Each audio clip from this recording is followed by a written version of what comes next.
పెంచలమ్మా నీ బరువు ఎంత ఉన్నావు పెంచలమ్మ నువ్వు? 72 మేడం. ఓ ఏమ్మ 72 కిలో. నువ్వు ఎత్తి కొడితే 4.5 అడుగులేవు పెంచలమ్మా. 72 వెయిట్ ఉన్నా నువ్వా? తగ్గడానికి ప్రయత్నించవచ్చు కదా. నేను తినకుండా ఉండలేను. నువ్వు ఒక పని చేయి, ఉదయం పూట నేను రోజు జ్యూస్ చేస్తుంటాను కదా, ఆ జ్యూస్ ఇస్తాను తాగు. నేను చెప్పిన తిండి తిను, తగ్గిపోతావు. ఓరే నాయన, తినక ముందు తాగడం తిన్నాక తాగడం కాదు, ఆ జ్యూస్ తాగిన తర్వాత ఇంకేం తినకూడదు.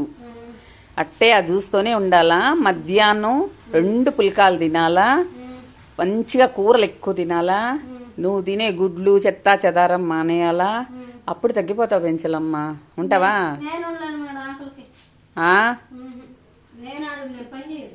పని చేస్తే మీ కొద్దిగా తక్కువ తిను. సరే అయితే నీ ఇష్టం. ఏదండి మా పెంచలమ్మ.